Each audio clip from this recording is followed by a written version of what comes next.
Welcome to the Third Eye Show, which brings you ancient wisdom as well as cutting-edge investigations into the mysteries of the universe. The Third Eye Show celebrates our diversity, like the unique beauty of each individual wave, and our oneness, like the magnificent ocean from which each wave emerges. We are all one in spirit as we live on this earth plane. The third eye is said to be able to see into the spiritual and psychic realms.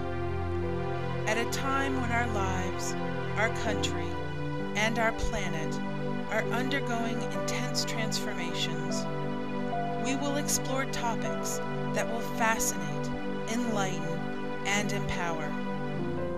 Join us as we witness the thrilling ways spirit manifests in our daily lives and the varied paths we choose to create heaven here on our earth. The Third Eye Show is created and offered in love and light.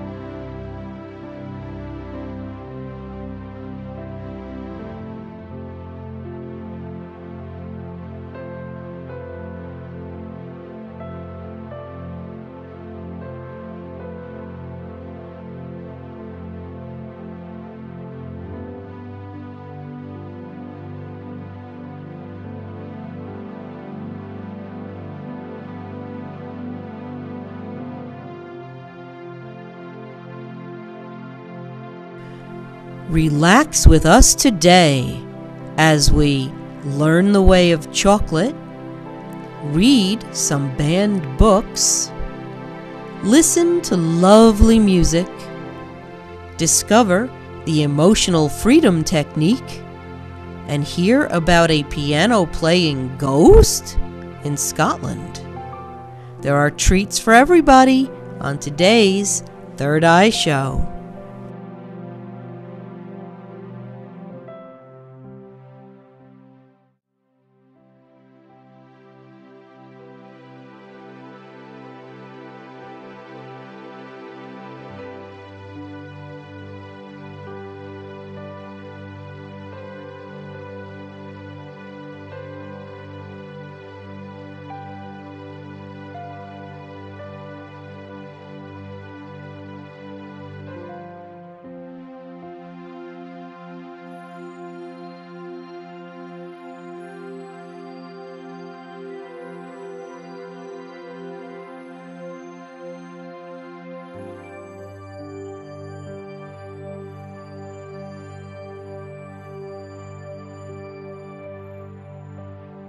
It's very exciting though because there's so much potential in chocolate. The flavour combinations that chocolate can hold are almost limitless because it has a lot of flavour molecules itself, so you can pair it with different things. It's almost like an alchemy. There's a combination of science and magic goes on with chocolate. That you know, our dark chocolate with sea salt is fantastic because the salt draws out the different flavours of the chocolate, just sort of enhances the sweet and then the savoury flavour, and then sort of bursts in a sort of crackle of sea salt across the tongue. So it's fantastic, and what's lovely is that over the past 5 years we've been experimenting with what flavours go with chocolate, and you can play about with the combinations and which sort of chocolate you pair it with. So whether it's white chocolate with raspberries, or we do a fantastic milk chocolate with rose and pistachio that's sort of like Turkish delight for chocolate lovers. It's exciting. You can do lots of different things with chocolate to bring out potential. What kinds of flavors do you have? I see that you've got Earl Grey tea. Is this okay? You've got a ginger. Well, these are our more traditional ones. These are our classic collection. We also have our wild collection, which is a sort of a play on words because it's not only crazy, but it's often that we source the ingredients from, you know, wild hedgerow type things, like our Irish honey one in a very intense dark chocolate, so you get a lovely contrast. We have lime and black pepper, which was inspired by a Thai meal we ate, and we have fire, which is incredibly hot. It's chilly,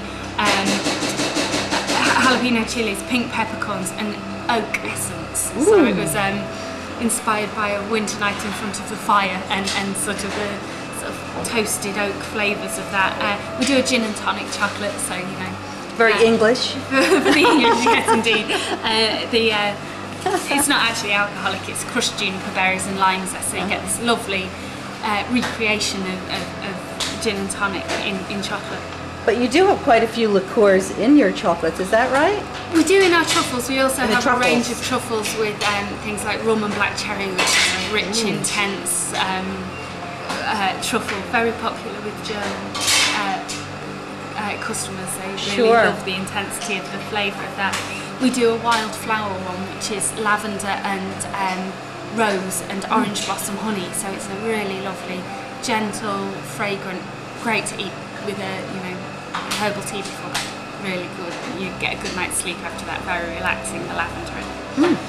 So Emily, where do you get your ideas? It can come from anything, often just experimenting, playing around if we find a new ingredient, a new spice or herb or flour that we can try to see which chocolate it goes with, or if it doesn't go at all.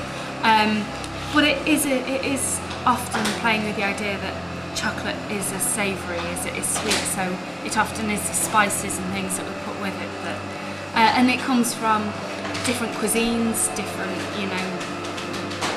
movements in sort of the restaurant world and things that fusion cooking or simplifying it down. We look at other trends and look how chocolate can work within that sort of idea. I think that's absolutely fascinating, and you use chocolate as your palette. Absolutely, and it's like that. I mean, you've got all the different textures and colours and flavours. It is a case of having all the different elements and putting them together to create something harmonious that works. So it really is like painting a flavour with chocolate, I suppose. Painting a flavour with chocolate, I love it. That's great. This is another way that people can be creative. Absolutely, and it's great fun to experiment with at home. I mean, we started off just in our kitchen playing around with melting chocolate down and adding different flavours. It's, we were making Christmas presents for our friends and family, and it took off for us as a business. But it's great fun. You can have great fun experimenting at home, working out what you like, what works for you. So this started as a dream in your kitchen in England. Yeah. And you're now here running a business in Ireland and shipping chocolates worldwide. Yeah. That's what creativity and a little hard work and perseverance can do. But you can reach your dream. Anybody can reach their dream. Very much so. It's definitely one of the themes of this program. And here's another example of it, folks. This is an absolutely wonderful, wonderful people, wonderful place. Try the chocolate. Thank you, Emily. Thank you very much.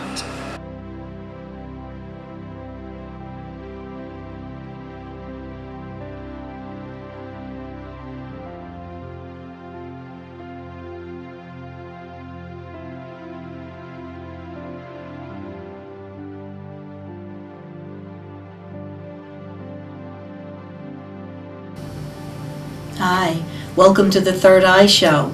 I'm Lucia Reed, and with me today is Laurel Eaton, who is the owner of Violet's Book Exchange here in beautiful downtown Claremont, New Hampshire.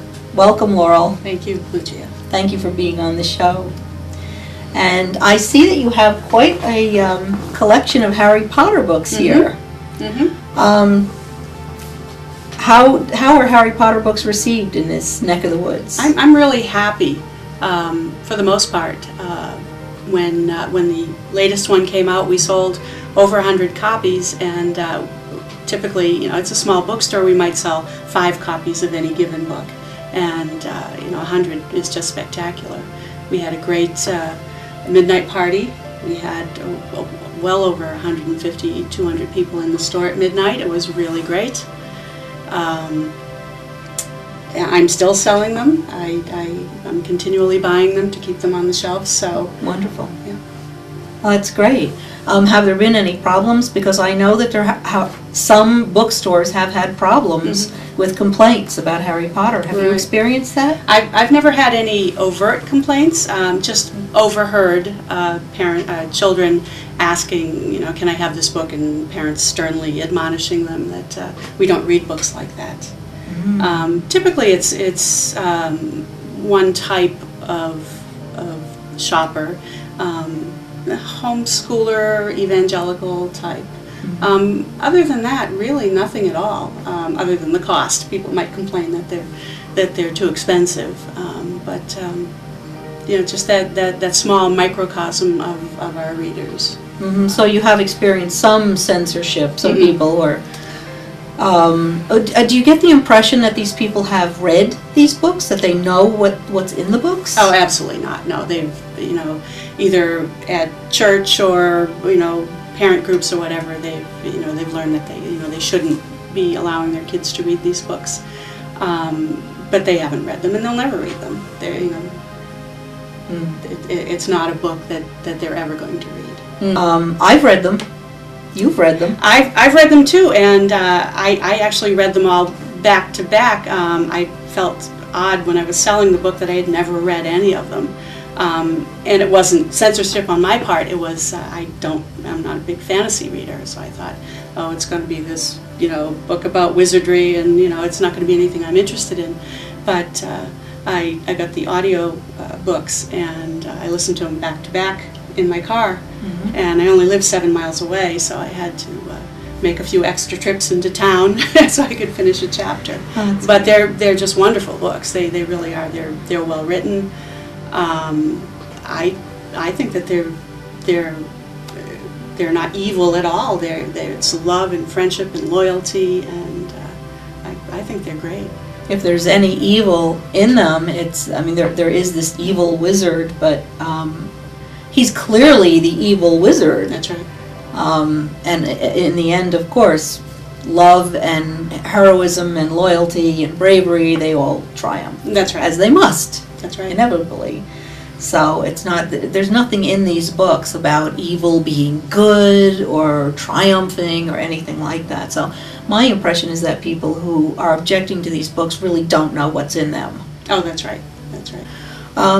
So have you been criticized for carrying any types of books, or just you've overheard parents talking about Harry Potter and that's about it? Right, and you know, it's the same group of people that wouldn't like other books. They don't like books where, like Junie B. Jones, where she's disrespectful to her parents. The Dan Gutman books where he's disrespectful to his teachers. You know, it's the same very narrow group of people. Other than that, you know, being a small store where we sell new and used, and you know, everything goes for the most part. I think people are happy to just come in and find what they're looking for, and they really don't care what else is here. They're just happy to find what they want. Yeah, so I haven't seen anything. Good, I'm glad to hear it. Right. What is your personal feeling, if I may ask, about censorship in general, Laurel? Yeah, I don't think that any book should be censored. I had a slight problem with one book personally, and it was the OJ book, If I Did It. Oh. I had to say, you know, am I going to offer this book, which I don't like, and I know millions of other people don't like, but it's still a book, and you know, who am I to say that I shouldn't stock it? I was really happy when the courts said that OJ was not going to get any of the money, and it was all going to go to the family, and then I said, well, okay, I'll do that. And I did buy a few, and I sold 4 or 5 copies. But I had come to the decision before that I would order it for somebody if somebody called and said, can you order it for me? But I would not display it. Okay. So that's as close as I personally have ever come to censorship. You know, we have, you know, it's a small bookstore. We have adults shopping here as well as children. I don't think it's censorship if I suggest that a book is not appropriate for a certain age group. But even that, you know, it's a store. Well, you're a mom too, right? That's right. If somebody, you know, if a 12-year-old comes in with money, I mean, who am I to say, no, you really, what you call home, you know. You know, I don't do that. But if it's really off, then I will, you know, suggest that that purchase not take place. But I don't think that that's censorship. I think that's mom. Well, what if I came in and said I wanted a copy of the Anarchist Cookbook or the Communist Manifesto? Would you order it for me? Absolutely. You would? Absolutely. Okay. Yeah. Okay, that's good. And I order many books like that. Good. I think that's good because we have to honor diversity. We Absolutely. cannot impose our... by the way, I haven't read either of those, and I'm not interested in reading them, but just an example, so don't send me any letters.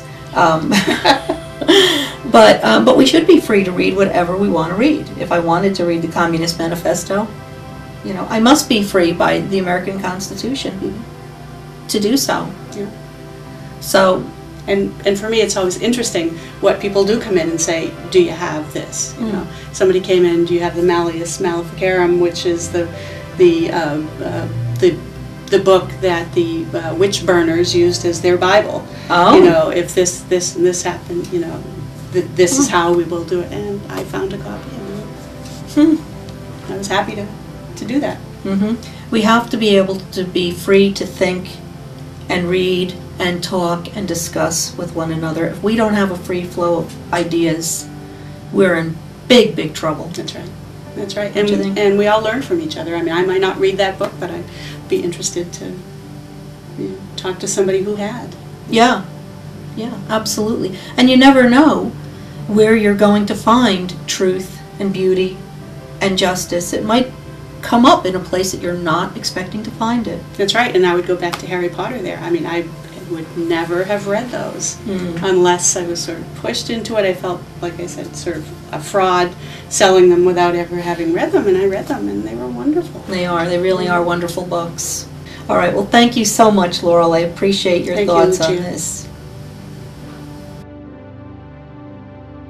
We're in the Dingle Bookshop in Dingle, Ireland, with the manager of the store. This is Laura Mylant.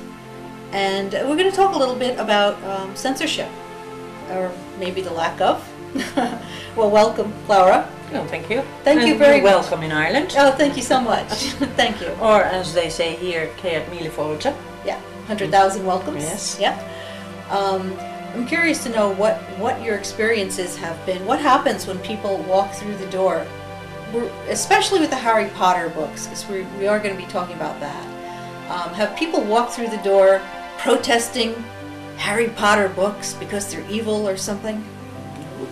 They just want to have the book, and that's it. They just want to have We the book. on the night of before it came out, we at 11 o'clock. No, we opened at 10:30, and people came in. They paid for the book. We had a reading, and we had a magician, and everybody bought the book. And at 1 o'clock, we were nearly sold out. And that's just it. People wanted the book, and that's what they want. So there isn't any controversy here about the book being evil because it's about wizards or promoting witchcraft or none of that. That's just not happening here.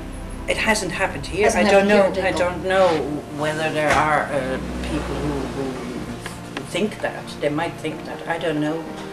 I haven't come across that at all. I'm very happy to hear that. I mean, we have books from Pope, the new Pope. What's his name again? Beats me. Couldn't tell you. What's his name again? Oh, Benedict. Pope Benedict. We have the book of Pope Benedict. And the God Illusion, or Christopher Hitchens' book, God is Not Great, next to each other. So, I mean, no. I mean, you should give people anything they want to read. That's part of the democracy. Whatever you want to say, whatever you want to read, you should be able to read, even though you might disagree with what they're reading. But that's part of democracy. So personally, you support free speech? Absolutely. Yeah.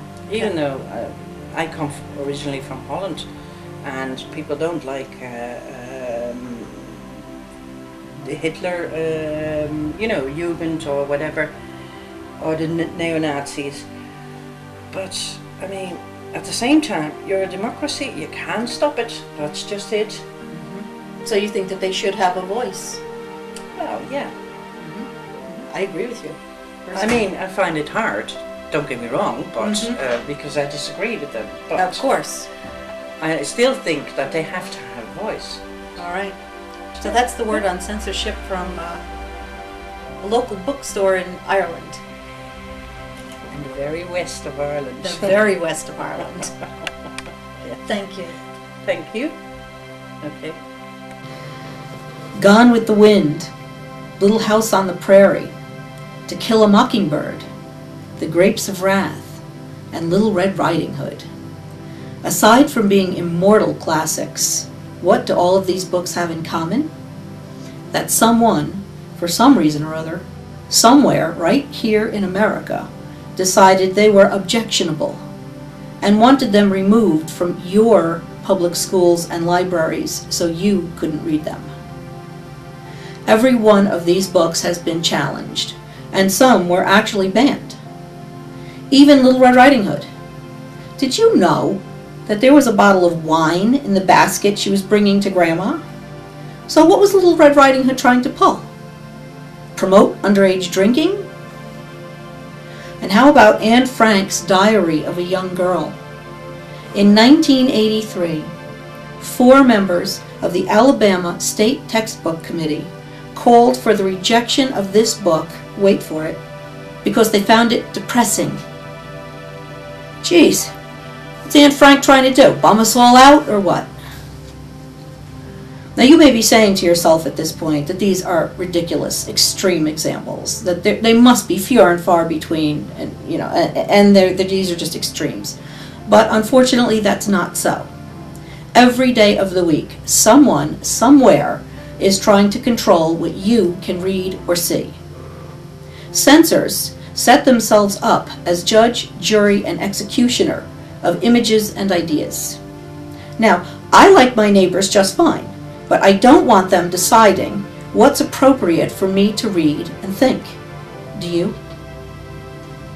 Luckily, our right to the free exchange of ideas has been spelled out in the Constitution, which reads, and I quote, "Congress shall make no law abridging the freedom of speech or of the press." It's that simple, and there's a very good reason for it.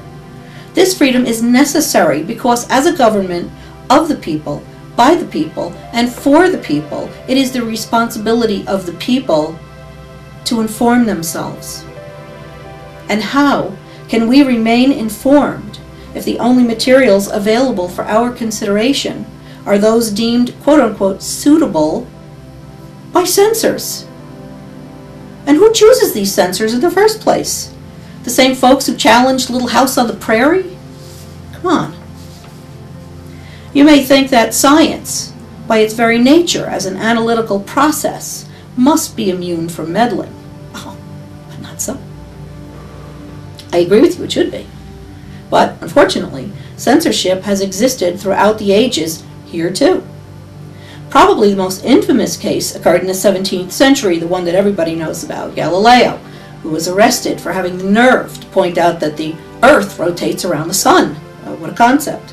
For this high crime, he was kept under house arrest and ordered to no longer teach astronomy.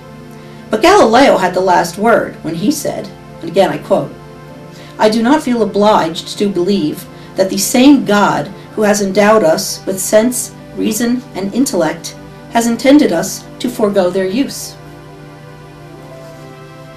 As we have seen, the intrusion of personal opinion poisons the waters of scientific inquiry.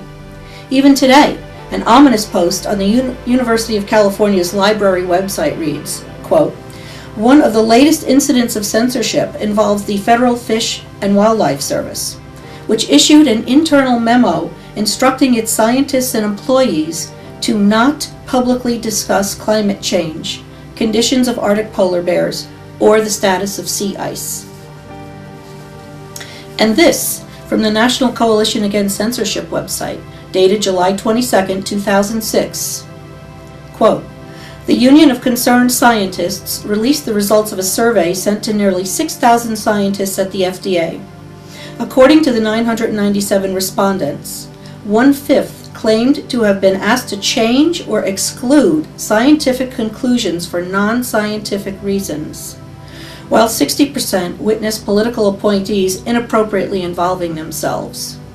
Despite these overwhelming sentiments calling for change, 40% fear retaliation for publicly speaking about safety concerns. That's what censorship does. Where would our understanding of time and space be today if Albert Einstein, living in free Switzerland in 1905, had instead lived in a society that censored science? Back in the 17th century with Isaac Newton and his apple. That's where.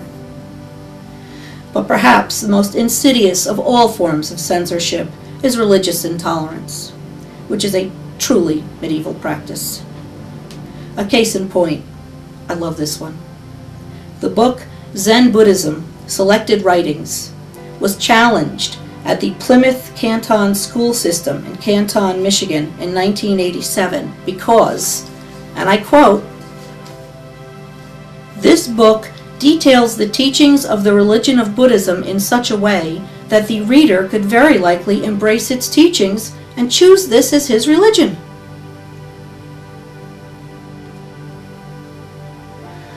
But we need not look that far afield. I'm guessing that every single viewer of this show knows someone who threatens others with eternal punishment, whatever, if they don't conform to his or her own specific and narrow religious persuasion. The first recorded instance of censorship that I could find, not surprisingly an example of scientific/religious intolerance, was in 450 BC, when Anaxagoras wrote that he thought the sun was a white-hot stone. The Athenians were incensed when they heard this, believing this opinion somehow defiled their religious doctrine. And the Athenian court sentenced Anaxagoras to death for this. Fortunately for Anaxagoras, he hightailed it out of Dodge, so to speak, before the sentence could be carried out, which was good. And although we may look at his theory and say that's kind of quaint, you know, that the sun is a fiery rock, his story brings up an important principle. How much more dangerous than proposing ideas that some find objectionable, as in Anaxagoras' case, would it be if people bullied into fear of reprisal stopped proposing ideas at all? What kind of society would we live in if we were not at liberty to think and write and pray and exchange information freely? The Society of Brave New World, you may say, 1984, Fahrenheit 451. Oh, wait a minute. Those books have all been challenged. We wouldn't even have access to them. We wouldn't even know about that. That's right. As British political activist Charles Bradlaugh put it, quote, "Without free speech, no search for truth is possible. No discovery of truth is useful. Better a thousandfold abuse of free speech than the denial of free speech. The abuse dies in a day, but the denial slays the life of the people and entombs the hope of the race. And I know we're better than that." So read and think, exchange ideas. Don't be afraid. Thanks.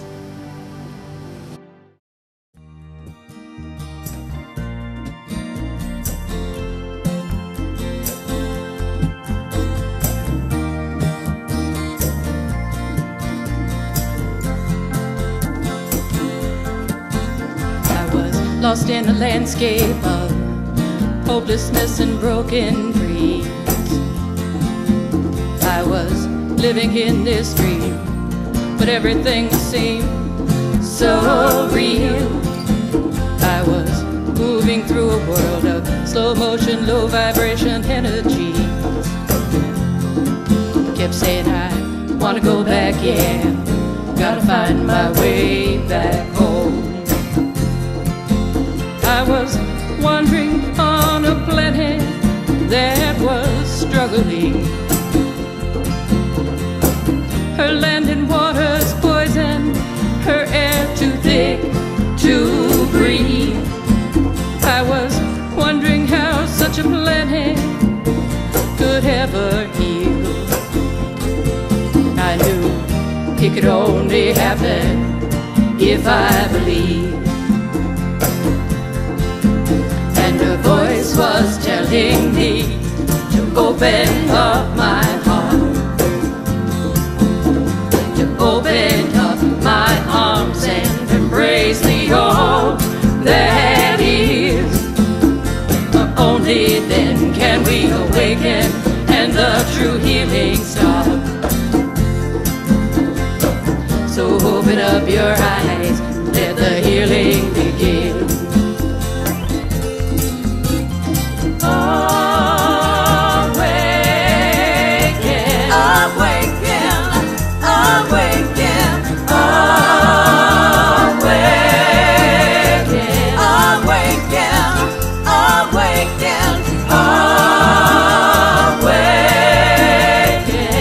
awaken, awaken, awaken.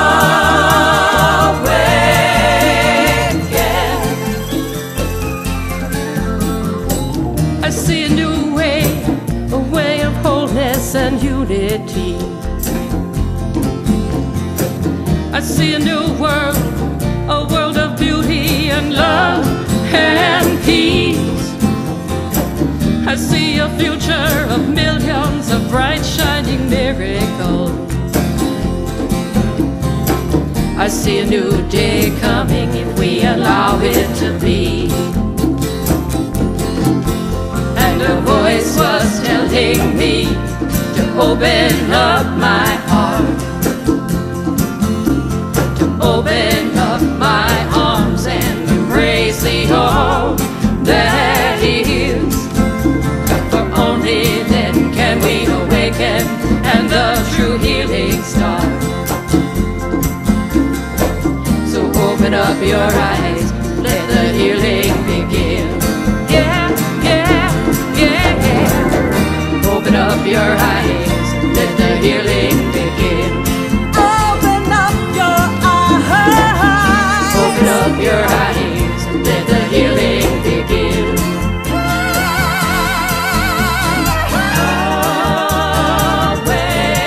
Awaken, awaken, awaken, awaken,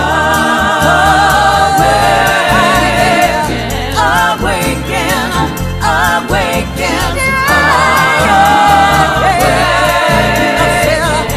awaken, awaken,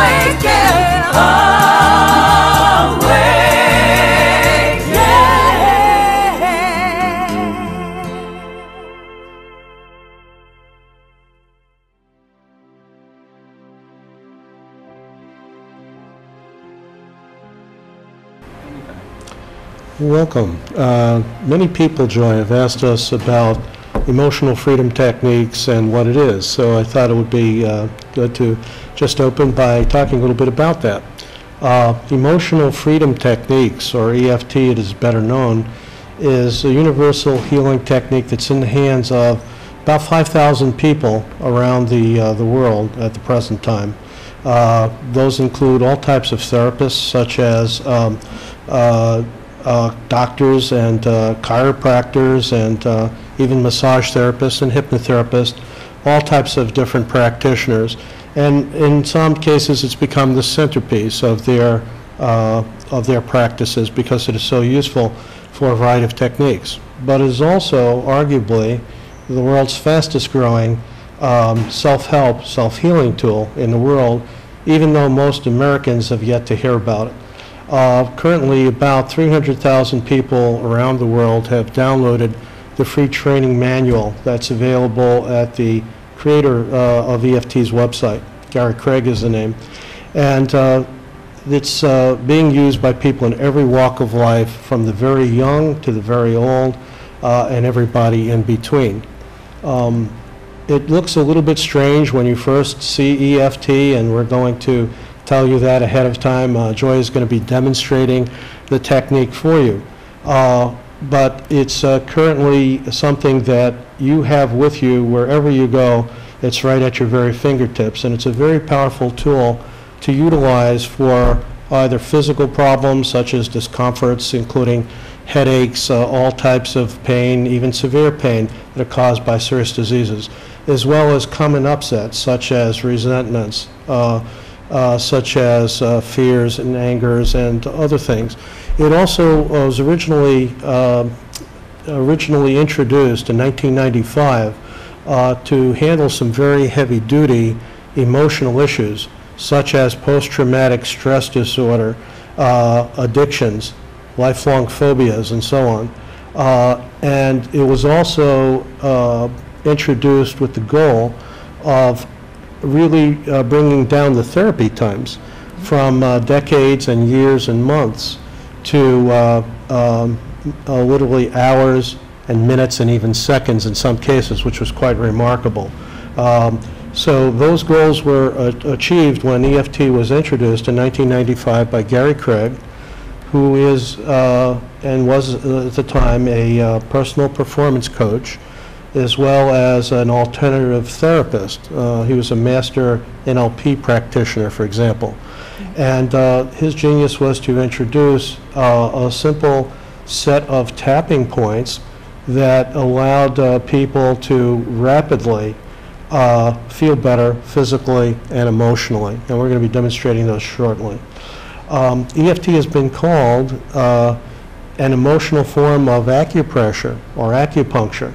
And instead of using needles, though, intrusive needles, it really utilizes your fingertips to tap on some points that Joy's going to show you, but points like what I'm tapping on now, while you're focused in on a problem, whether it be a pain, a physical pain, or an emotional issue.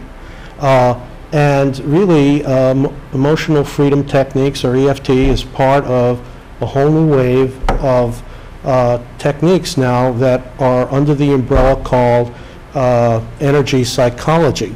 Energy psychology, and there's numerous ones that are under that umbrella, simply involve focusing in on an issue while you're balancing the body's energy system.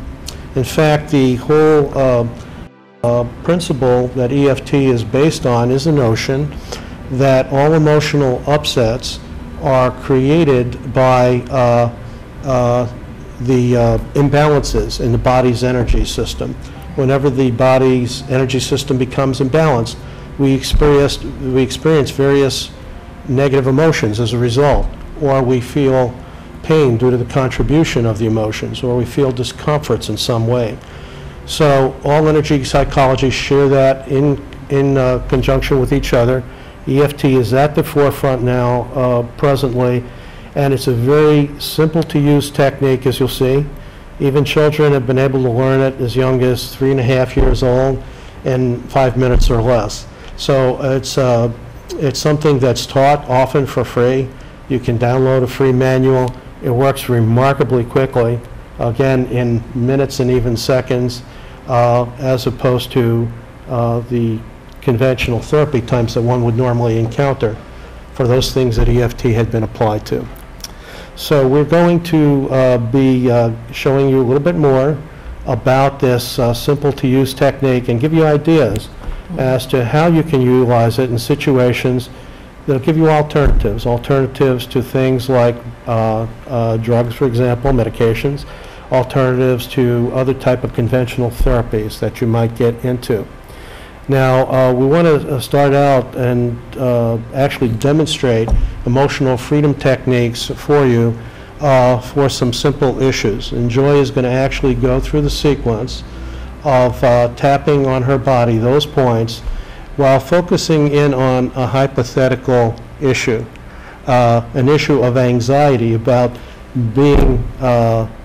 participating in this broadcast. And I'm sure that's only a hypothetical situation for you.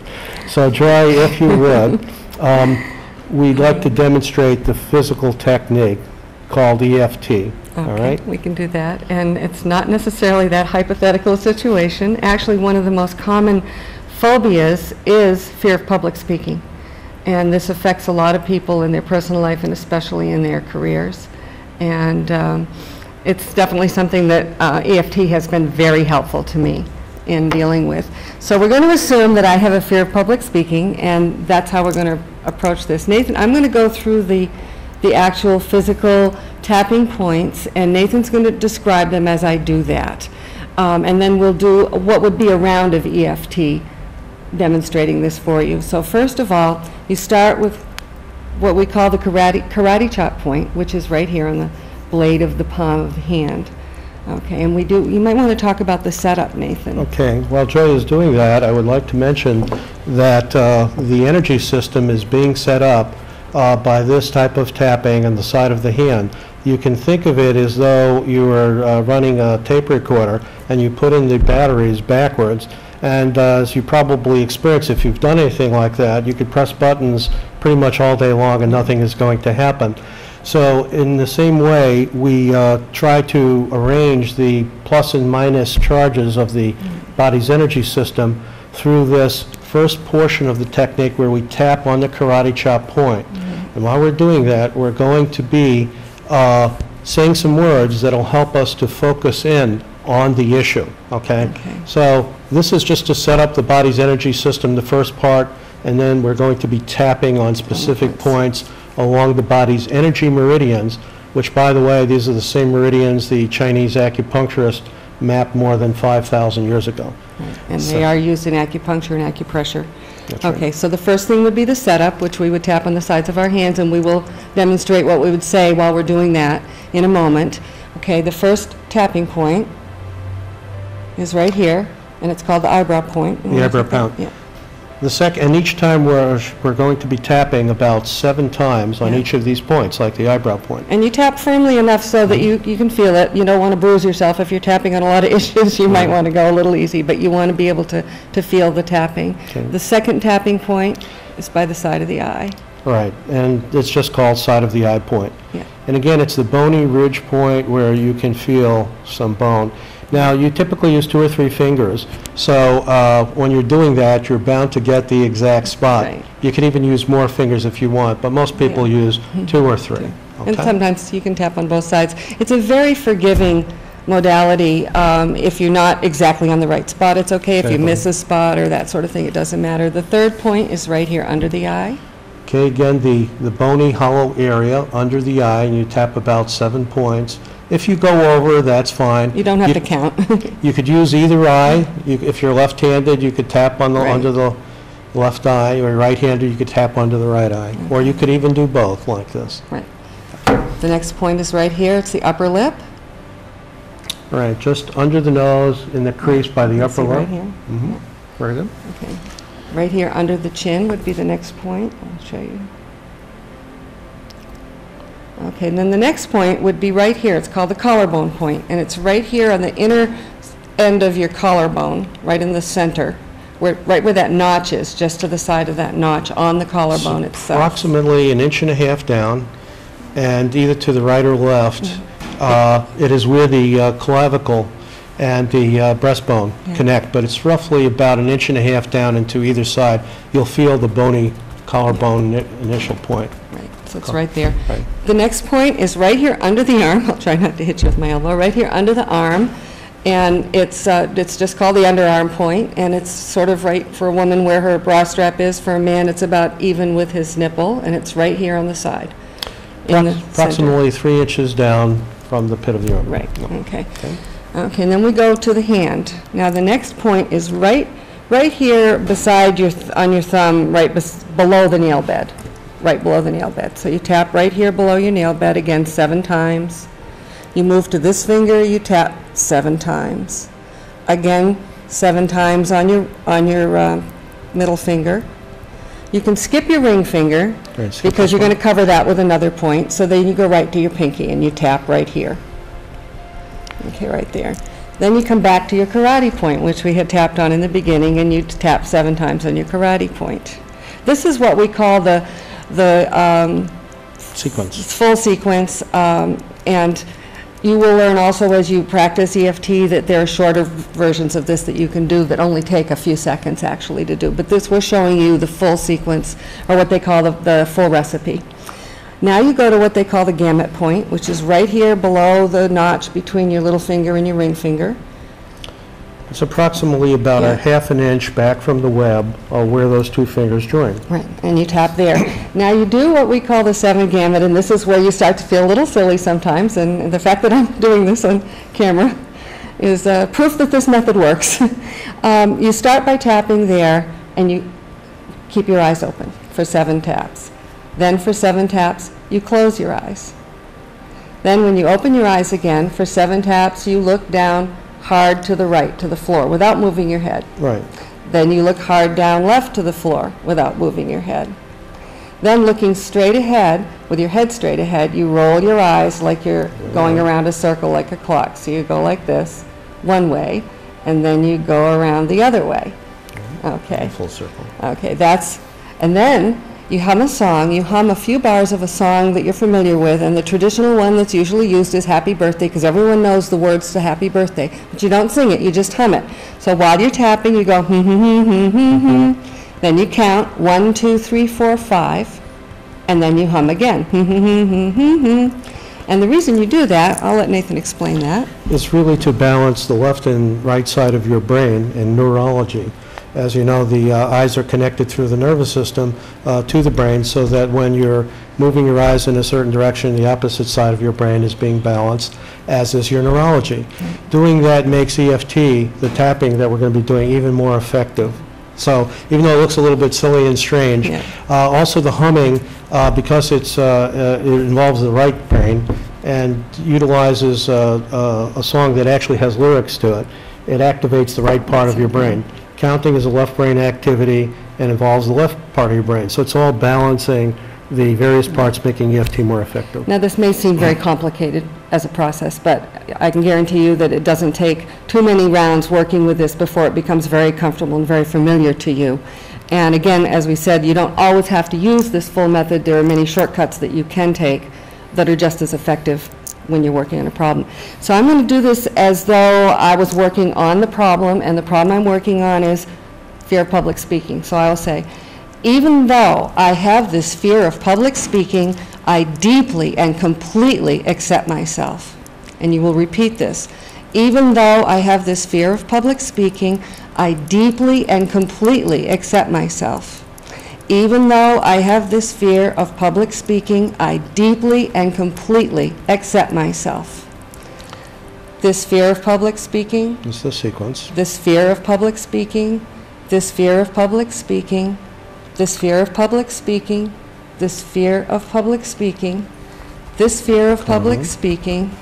This fear of public speaking. This fear of public speaking. This fear of public speaking. This fear of public speaking. Skip the ring finger. This fear, this public speaking issue, this fear, eyes down to the left, right, eyes down to the left, around. All the way around. Around the other way. Okay. 1, 2, 3, 4, 5. Now that took a few seconds. And normally you would repeat this one more time. And that would be a full round of tapping on an issue. One of the things that we do when we're doing this is before we start working on an issue, and we didn't do this beforehand, but you start with a scale of 0 to 10 and you assess how you feel about that issue, whether it's a pain you're having, how bad the pain is, with 0 being no problem at all and 10 being, I can't handle this anymore. And so you figure where you are on that scale. So say maybe you start out at 6. So after you complete a round, you again assess it and see where you feel, whether it's a pain or an emotion or a fear or whatever. And that way you're able to track your progress. So if you're not down to a 0 after one round, you might want to tap again, and go to another round. Let me just make a quick comment on that, Joy. On second rounds, you would change the language slightly to reflect the fact that you still have some remaining feeling left. In this case, some anxiety about the public speaking that you're doing. So let's just do a demonstration round quickly to demonstrate how the language would change slightly for each succeeding round. Well, rather than do a whole round, because I know we have limit on time, I will say that what you would do is you would say, even though I have this remaining problem, this remaining fear of public speaking, then you would go through it, the remaining fear. One of the things about EFT that Gary Craig makes very clear is it doesn't necessarily work on everything, but it works on so many things as to be totally phenomenal, and he suggests that you try it on anything. try it on everything. If it's not working, you might want to try other techniques, which you can learn both from Gary Craig's website, and also you can go to the Third Eye website, and you'll find a link there to our website, and we also have information about EFT and other links there as well. I'd just like to add, because many people ask, what kind of things can you use EFT for? Just to give you an idea. Many people have headaches, tension headaches, migraine headaches. Migraine headaches, if any of you have had it and known it, it really takes a while, to get it under control. Some people are incapacitated for days. In our experience, EFT works so rapidly that typically it doesn't take even a whole hour, to get a full-blown migraine under control. People use this for back problems, for pain, stomach issues, assimilation issues, things like Crohn's. It's been applied to ulcerative colitis even. It's also been used on serious diseases such as cancer and multiple sclerosis and a number of unpronounceable diseases. And it does significantly help many serious disease symptoms. It can also work on just calming your children down, and many people are starting to use this in the school. It helps to build self-esteem. Once you actually take down the power of an emotion, which you do if you balance the energy system, and this is what it's geared towards, balancing the energy system, you can then replace those feelings, those strong feelings, with positive things you want to establish in your neurology to allow kids, for example, to feel very positive about school and their ability to participate and work with other kids. So this is what we would like to share. We've really just scratched the surface here. But it's important to realize that EFT can be utilized effectively even by people who have just learned it, more than people who have literally just taken an introduction that we've given at a public library, for instance, have been able to utilize EFT with better than a 50% success rate. They have excellent results. And people who are a little bit more experienced with EFT have been able to utilize it with better than 80%, and this is a remarkable success rate. And this is documented by tens of thousands of cases across the world. Okay.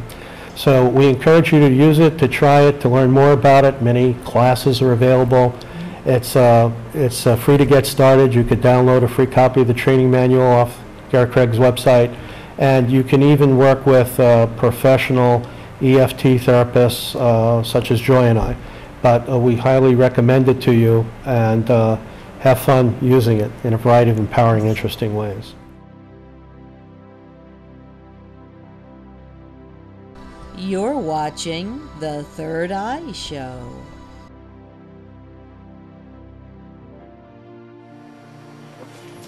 This story appeared in the Aberdeen, Scotland Herald in the year 1851 and is called The Piano-Playing Ghost.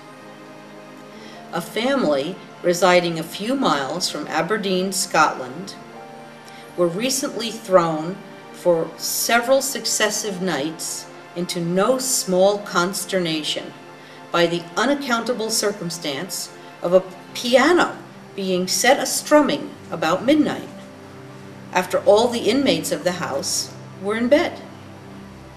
The first night, the lady of the house rose when she heard the unseasonable sounds, thinking some member of the family had set about practicing her music at that hour. She went cautiously to the room door, which she found shut. But although she heard the tones of the instrument when her hands were upon the handle of the door, on entering, she was astonished to find no one at all in the room. The piano was indeed open, as it was generally for the young girl of the home to practice when she had a mind. But where was the midnight musician? The room was searched, but to no purpose. There was no musician.